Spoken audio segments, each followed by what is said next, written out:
Hey, you guys, welcome back. It is a political season here in Park City because, unlike on the national stage, we have our most important single position to fill this election season in 2016. And of course, as we're experiencing so very much growth and change here in our amazing community, we need the very best in leadership. And this evening I have one of the fellows who has volunteered to be the mayor of Park City and submit himself to a vote of the populace. We will find out who the next mayor will be, but now during the summer we are in the season of discovery, where we take an opportunity to chat with each and every one of the candidates, find out their motivations to run, of course, their all-important platform, and all of the other thus and sundry, as they say, important issues. And I am pleased to welcome to the program, he is a part of the Summit County Council, and he is endeavoring to become the mayor of Park City. This is Roger Armstrong. How are you, sir? I'm good, but you've terrified me with that opening. Really? The single biggest position ever in the world of Park City. In the world of Park City, exactly. In the galaxy that is Park City, Utah. That seems really big. I think I'm up for it, but I know you are. Welcome. It's great to see you. Thank you very much. Happy summer. Sort of. It'll get here soon. I was just looking at the calendar. I mean, there's nothing outside that would necessarily. Just waiting for it to creep beyond the 50s. It's true. It's one of those things we're dealing with here in this most difficult of communities to thrive. If I am mayor, I'm going to make sure it's 70s except in the wintertime when we need snow, and it's going to snow all the time. That's my platform. Mr. Candidate, can I extract from you a promise that Bluebird days will be in the main this Unless you want POW, and then you get POW. That's true. Yeah, you got I think that's the appropriate way to go. There. Yes. Anyway, talk a little bit, if you would, about your decision to run. Now, you've been serving our community on the Summit County Council for some time now. Talk about this decision. This is you get the spotlight on you a lot in these executive kind of roles, like being the mayor. Talk a little bit about your decision process, if you would, Roger. You know, I love what I do for the county. I think we've got similar issues at the county that there are in the city, and it all arises from growth. That drives all of the issues that we experience, the negative issues. Transportation was an issue. It is in Park City as well. Affordable housing is an issue in the county and the city. So we've got real commonalities, and as we've sought to try and find solutions for the county, we've always been cognizant of how that's going to affect Park City because we are so linked. I live in Park City. It's my backyard, and I don't have a lot of other opportunities to serve. I've spent 5 years at the county. I think we've got good programs in place right now that are going to start attacking traffic and affordable housing and really taking big bites out of those. So now that we're there, I started to look at the challenges in Park City, and I think that I've got skill sets and experience now especially that can help Park City address some of those challenges as well, to the extent that they're different from what we face in the county. And it seems to me at this juncture in speaking about your experience, to mention for folks who may not be familiar with all of your background, by training you're an attorney, spent many years in law practice, so sort of that structural side of things is kind of part of your entire career experience. Talk about that a little bit, if you would, about kind of the structural side, because obviously the mayor is a visible person and someone that people look to, but by the same token, there is the sort of blocking and tackling aspects of the job, and I'm sure that there must be some carryover that you've experienced with your experience on the county council to be a part of another very closely allied organization here in town. Well, I'm a bit of a mutt experientially. I was pursuing a PhD in clinical psychology way back. I changed, became a marketing guy, wound up being a vice president of national publicity for major movie studios. So I learned the marketing side, and then when I met Beth, we had a conversation about what it would take to be able to live someplace other than Los Angeles, as you're aware. And that seemed like law school would open the doors for a lot more different kinds of opportunities, a different kind of education. So I pursued that and found some pretty good success on the entertainment side still, because that was my background. But you get exposed to a lot of things, you know, from tax to litigation to entertainment Right. to you name it, real estate. And all of that experience informs what I do, certainly at the county level. And it may be particularly in negotiations, you know, because leadership is really about when you reach those difficult positions, how do you get through them? How do you find a resolution that works for both parties? Because you can't just deny somebody their rights. That's not going to work. That's going to get you sued. So how do you figure out what somebody else's business reason is for needing something, and you balance that with the impacts on the city or the county, and you try and find some resolution that fixes it. And I think we've been really lucky. When I came onto the council 5 years ago, you know, we had more lawsuits than we have now. And I think the fact that we have fewer lawsuits is a reflection of consistency across how we govern. You know, we try and make decisions that are consistent with the law so that we're not varying things to try and thread a needle. And where we do need to try and resolve something otherwise, we do it through negotiation. And generally, we're able to get some good community benefits out of that. And I give a lot of credit to Chris Robinson and Kim Carson, who I've served with my entire time. And now we've got, you know, Doug and Glenn on the council.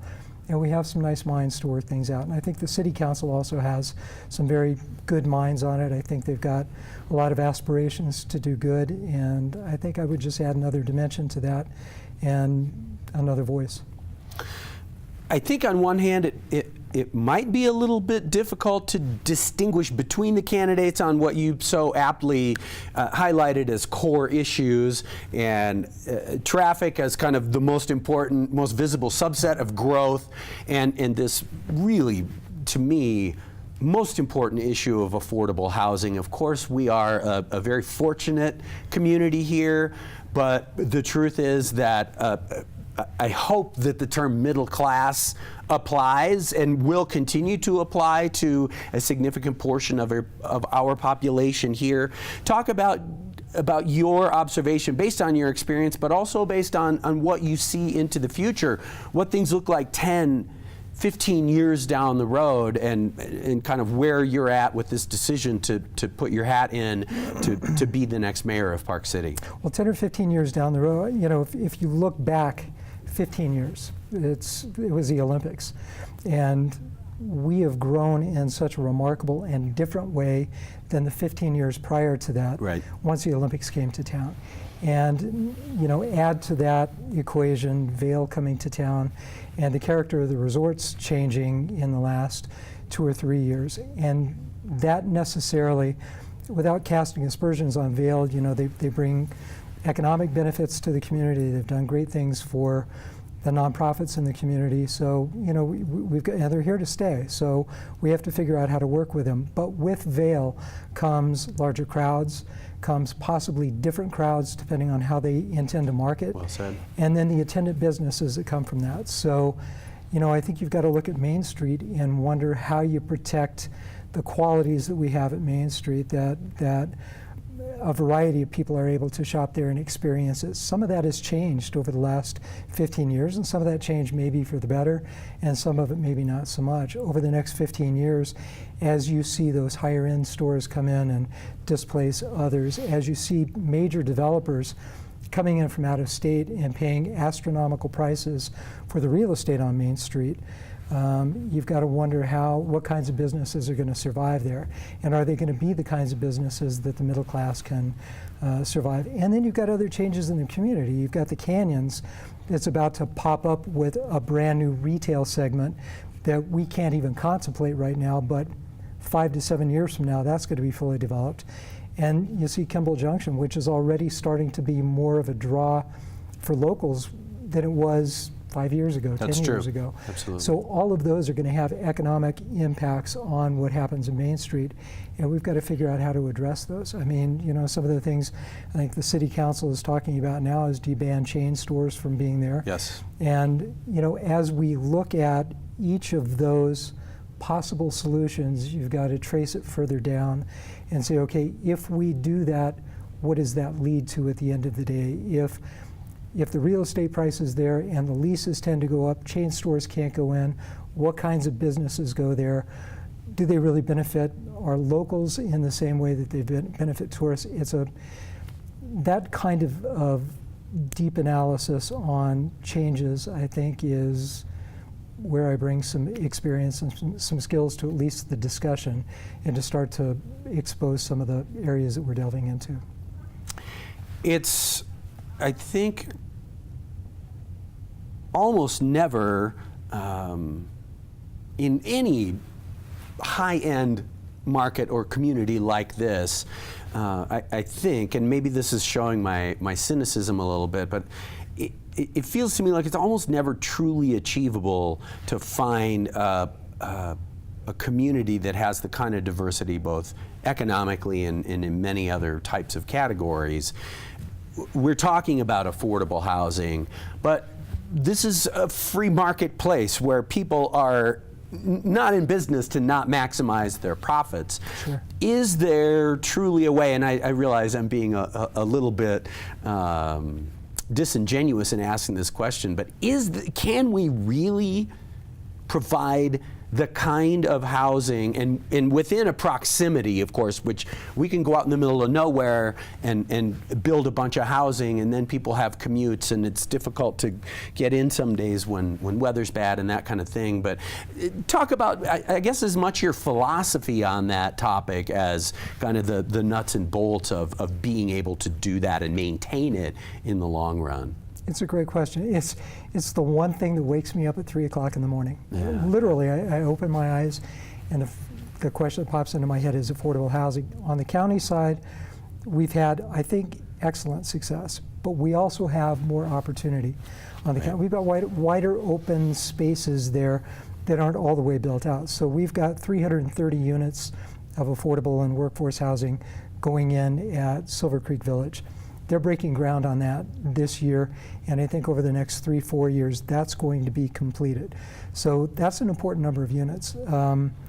Whole Foods is a great success that we had at the county level, because they came in and they wanted, there were entitlements on that property that probably wouldn't have had great benefits to the community, and it was going to be ultimately developed. Whole Foods wanted to go in, they wanted to build some other retail. We got 21 units of workforce housing attached to that, with the requirement that it be built first, so you avoid a situation like in Park City Heights where it's kind of limping along, and it'll get there, but it's going to be a little bit before it does. So that workforce housing is built. Those 23 units have to be made available first to Whole Foods employees if they want to live there, solving some of those traffic problems. Then it's an ever-expanding ring to take in the Tanger Outlets employees so they can live there if it's not completely filled up with Whole Foods, and further out until it's filled. So that's just a good way to think about it. The Canyons, we're about to get over 1,100 employees housed on site within the next, if we're able to resolve what we're working out, within the next 3 years that will be built. So that's a significant number of units. Then you look at Park City, and that's where I wake up at night. Park City is not in a growth mode in terms of we have vast amounts of undeveloped land. Somebody wants to develop these 40 acres. That's not left for us. So we're now looking at redevelopment here. And that's a bigger challenge. And we have to, you mentioned there are different kinds of affordable housing. There's attainable, which is more expensive than affordable, which is more expensive than workforce. And how do we balance all that? Who do we service first? Do we want to hit that middle class first so that we build a middle class, a true middle class here? That's teachers and firefighters and people making in that $40,000 or $50,000 to $70,000 a year salary range, and higher, even $100,000. That's one category, and that requires probably more vertical. I think it all requires more vertical.